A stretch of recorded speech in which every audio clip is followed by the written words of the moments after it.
you guys. I'll just hit the record. I personally think that stress is a really fun topic to discuss because we all have it. And as much as we try to manage it, we in our current world know what it is like to feel stressed. So, first, we'll just go through a little bit of general course information, and then we're going to talk through information on emotion, theories of emotion, as well as stress and how to manage it, and some of the physical impacts of stress. So, we're in week 6 right now.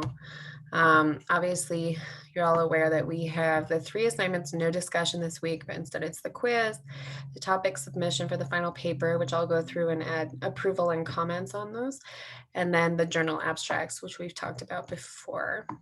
So next week for week 7, our focus areas will be several different topics. Actually, we've got intelligence, motivation, emotion, and then health, stress, and coping. So today in the video, since our time is limited, we're going to focus in more on the emotion and stress components. I personally think those are really relevant to all of our experiences as students and just as humans in general.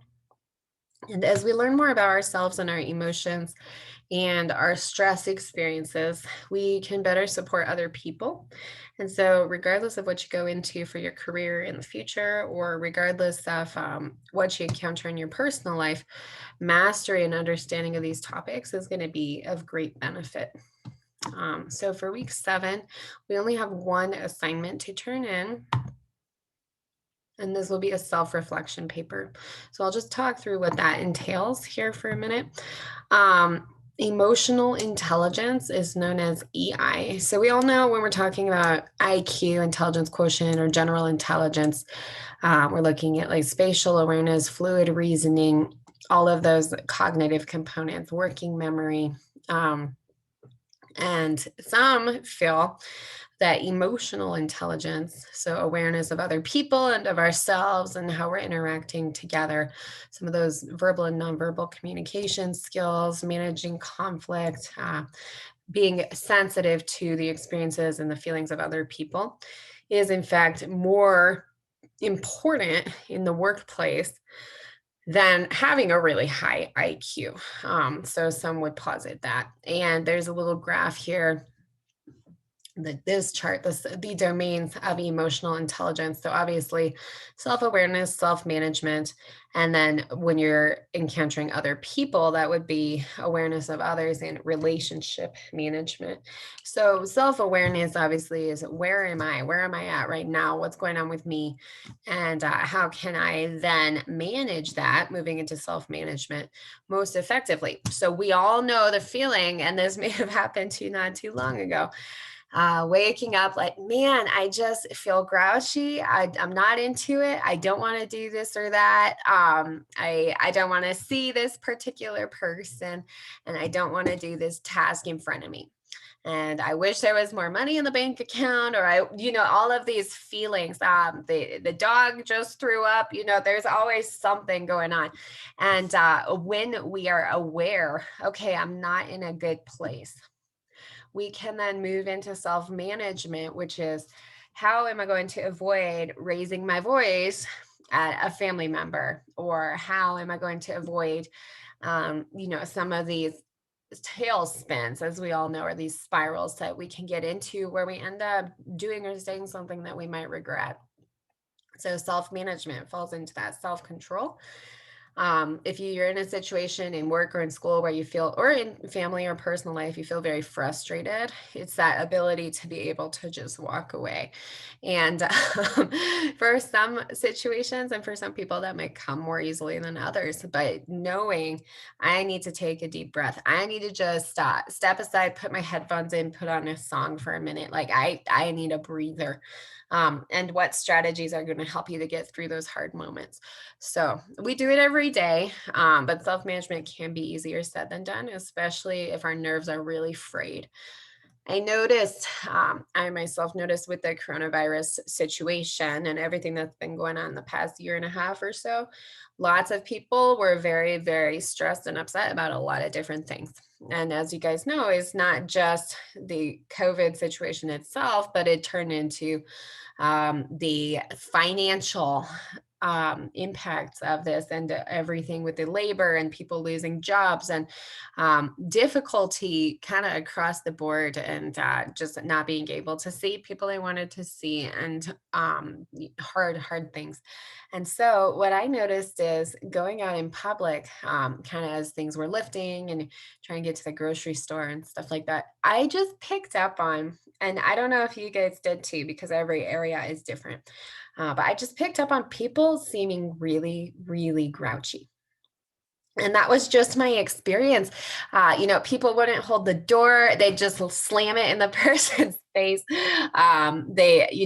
If you step into line, it's that, oh, I was ahead of you, kind of these intense altercations, and even people starting to cry. I noticed cashiers seemed really, really grouchy. And I just picked up on there's so much stress here for these people because they're encountering something they never have before. We all were, when it comes to these restrictions and these closures and the financial and economic impacts of this situation. And the people were struggling with self-management. And I think maybe in ways that they hadn't before because they were presented with stimuli that were so unique to them and very challenging for them. And so that moves into random acts of kindness, which I found really, really useful in that situation. So what I noticed is my intention, and I was just praying through it. I want to be more intentional about opening the door for people when it's not convenient for me. I want to pull out a cart at the grocery store and give it to somebody else before I grab my own. I want to step aside from the peanut butter because, at that time, it's people can't stand as close to each other. And so there's people everywhere trying to see the peanut butter section, but only one person really could approach it at a time in the store where I was shopping. And so, allowing somebody to go ahead of me, just these small things, and even to see a cashier and say, "How are you?"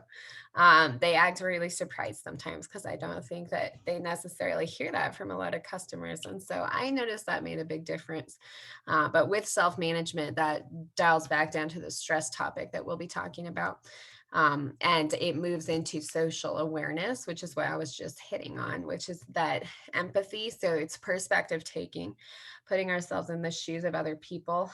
Because what we can do, you guys, as we go out into the world, and that's been the case for all of time, right? But I would argue even more so recently with heavy stress for a lot of people with all this stuff going on. So, what we can do is walk into these situations with empathy. And instead of allowing them to make us angrier, make us more upset, make us cry, make us want to raise our voices, we can just snuff that out with those acts of kindness and with the resilience and with the empathy and with the kind of turning the other cheek, so to speak. And yeah, go ahead of me, go for it.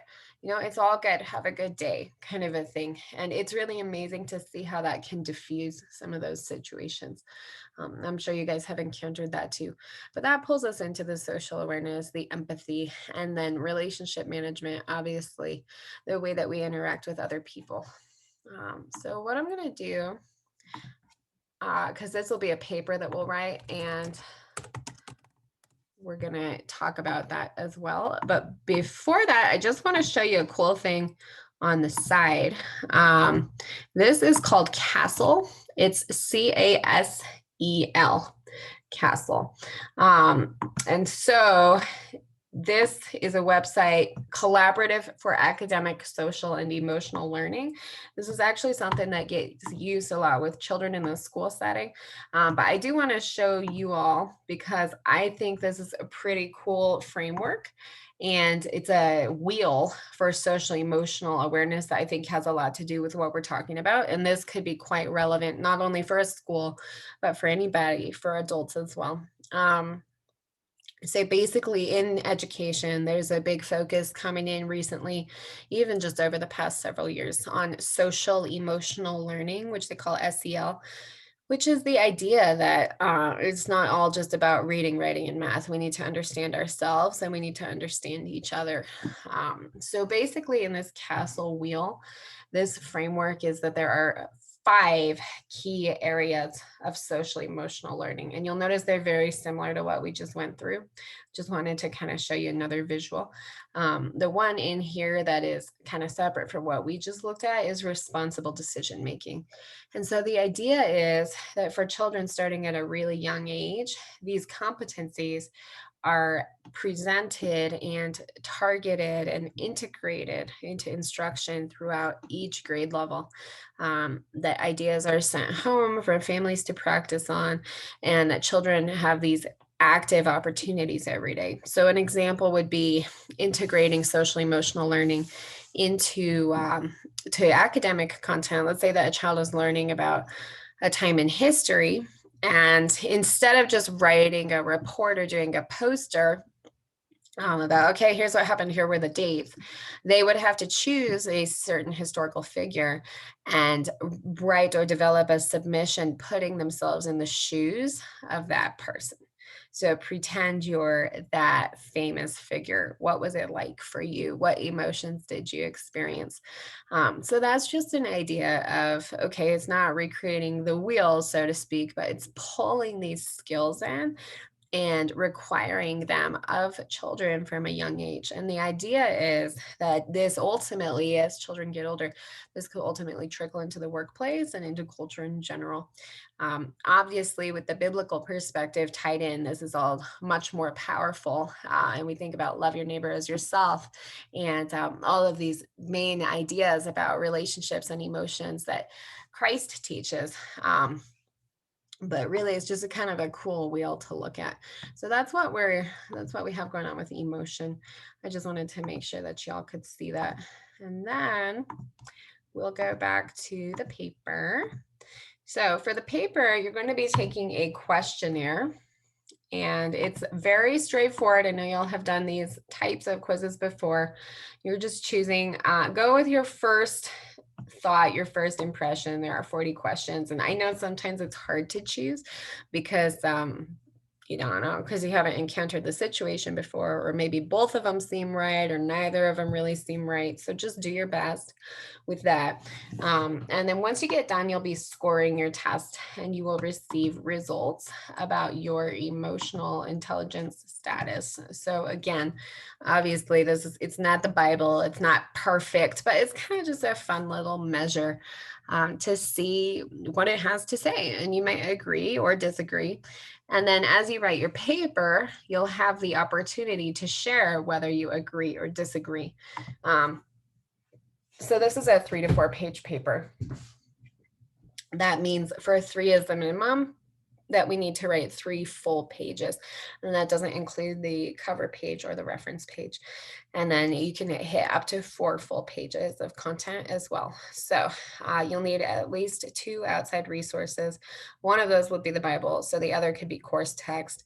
That's a really kind of easy way to do it. I would encourage you to go with course text. And then if you want extra articles outside of that, feel free, but it is not required.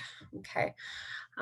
So for the paper, the first question we're hitting on is, do you feel that the scores accurately reflected your EI in the domains? So are they correct? Why or why not? And that's pretty straightforward. You're going to like them or agree with them or not. The next question, I really like this part. You're supposed to discuss your scores with 2 other people who know you well. So this could be family member, friend, somebody that's close to you that then can give you feedback and say, yeah, that seems spot on, or wow, I really would have scored you higher in this area, for instance. And so that kind of gives you a new perspective. You'll then be addressing factors that have contributed to development of your highest scores. So if you come out, let's say, just randomly, let's say I'm really, really good at self-management. Awesome. Well, why do I think that? Have I always been that way? Were there certain family or work situations that have caused me to develop strengths in that area?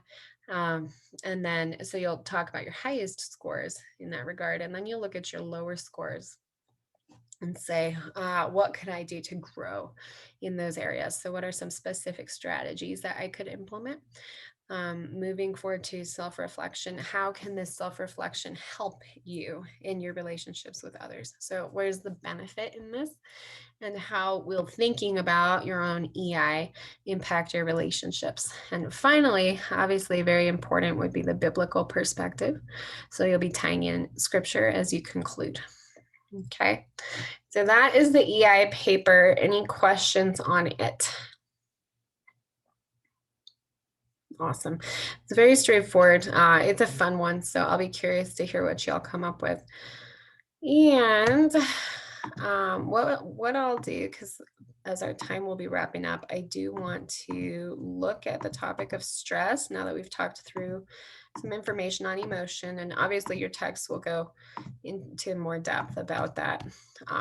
But here is a little visual about stress in the body. So I recently read a book. It's called The Body Keeps the Score. And I've talked with some of you a little bit about it. It's a very heavy, very long, very intense book. It's not written from the biblical perspective. I wish it were. But I just want to throw the title out to y'all because it's interesting, even if you just look up a summary of it. Hop on Amazon or something like that and just read some reviews and some comments. The Body Keeps the Scores by Bessel van der Kolk, and he is a medical doctor who talks about the effects of our adverse experiences and of trauma on the body. And so he'll go into the medical implications and outcomes that some people can experience when they've gone through traumatic events. And you can see here, obviously, there can be both short and long-term physical outcomes of stress for people, particularly. And as you look at this, you might think, oh, yes, that's me. Yep. When I get stressed, I develop a headache or whatever that may be. A lot of people are very affected in their sleep due to stress. And that can either be sleeping poorly, can't fall asleep, can't stay asleep, or this could be sleeping too much and having difficulty getting up and functioning during the day. And if you think about yourself, you can probably peg, oh, yep, I could be one or the other of those when you feel stressed with school or with something else going on in your life or your family. Stomach aches are quite common with stress. So, for instance, if you have a child who is complaining frequently of stomach aches, obviously you want to rule out medical problems and what condition the child may have medically in that regard. But if you're able to rule those out, then you really need to look at the emotional and psychological factors, and particularly anxiety, because what we know about stress is that this can cause all different kinds of difficulties with digestion, as well as reflux, problems with regularity with digestion. And this happens with adults, obviously, as well. But for kids, sometimes they're not sure what's going on. And when they're presented with a situation that causes them stress, they'll develop a really bad stomach ache. So there are all sorts of short and long-term effects. And obviously, if you go up to brain and nerves, there are those cognitive and psychological and emotional impacts of stress as well. So that could be listed as that irritability. And it reminds me of what we were just talking about with what people have been going through in society, and some of that frustration that might come out, lack of energy, sadness, and some of these kind of depression symptoms can develop. And then here we have another list, just kind of a different visual about common reactions to a stressful event. So this is more shortly after the event occurs. So you can think about if you've experienced a car accident. This could be the loss of somebody, an unexpected loss. You know, if you go through your own life, you can think about things that have caused you the most stress and whether any of these are relevant for you. Um, this kind of sounds a little bit like a PTSD description. Also, you'll notice some similarities there because obviously, for somebody who has experienced a traumatic event, you're going to be having a lot of stress, right? Post traumatic stress disorder. So, the combination there or the connections are pretty significant. So you might notice, for instance, with the recurring thoughts of the event or the nightmares or the bad memories, that can go along a lot with PTSD. But we can have a lot of these reactions to a stressful event without actually moving into a full PTSD diagnosis. These are just some of the outcomes of stress in general as well. So, the last topic to hit on for this would be coping techniques. Obviously, um, bringing it to the Lord in prayer. I love the verse, cast all of our cares upon him because he cares for you. That's a really powerful one. Something that helps me to clear my head if I feel like there's a lot going on, especially at the end of the day, is just to mentally visualize myself carrying those cares as if they were like a bunch of bags of flour or something really big and cumbersome, and carrying them and casting them down at the foot of the cross and then just walking away from them. And then every time, because of course they do start popping up in my head again, I just say, I left those with Jesus. I will get back with it tomorrow and he and I will figure it out. But for now, we've left this with him, and the action steps can be taken with his guidance in the future. But I really think just that surrender is the most important first step.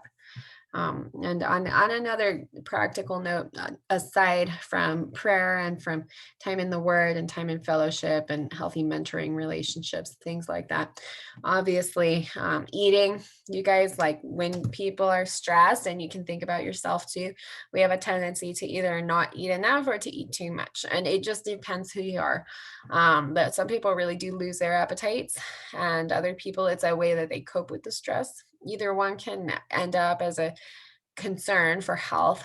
So just being aware of what you're eating and when, and trying to make sure you're taking care of yourself and that nourishing yourself, because that's the only way that your brain is going to be able to cope with what's going on.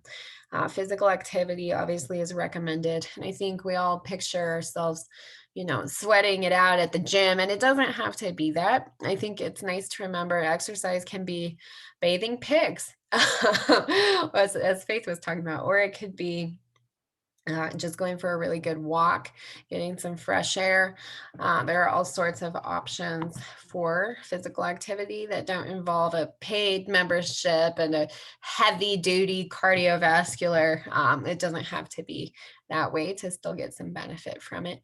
Obviously, a regular sleep schedule and taking breaks, talking to other people, you guys. And for some of us, this is harder than others because some of us are more extroverted and some of us are more verbal processors, but talking is really important. And that's why some people find counseling and therapy so beneficial. It can also be really healthy to connect with trusted family members, friends, those, for instance, a pastor or somebody else who can provide support in those healthy relationships with healthy boundaries. That can really be a game changer. Sometimes you just need to get it off your chest. And obviously, the ultimate way to do that is in prayer. But connections with other humans can be awesome too. Avoiding drugs or alcohol, obviously, this will exacerbate the problem. And then taking a break. So, particularly with all of the hard stuff going on in the news that we've all encountered, sometimes we just need to take a break from that and kind of unplug. That can even involve just putting away the cell phone, even like flip off your Wi-Fi for the night, something like that where you can disconnect. They call it like an analog evening because the difference if you think about clocks, analog and digital clock. Our world is so digital. So try and take an analog day or an analog evening or even an analog hour. It's for some of us, it's hard to do just because we're so connected to technology so often. And it is required for us to be if we're going to do online school and take advantage of all these resources that we have. but it's still very important to take breaks. And it's good for our eyes because we're always, either look at the laptop, look at the TV. For me at night before going to bed, I'll read a Kindle. And even that I'm staring at a screen. So I've been working on trying to just get my paper Bible, paper books, and read physical books a little bit more. So even those small things can make a big difference. So that's kind of the gist of it with stress. Any questions?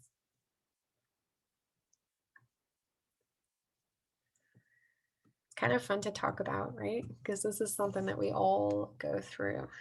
So we all have this in common.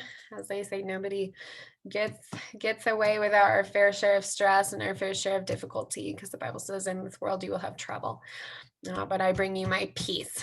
And so we've got that peace that passes all understanding.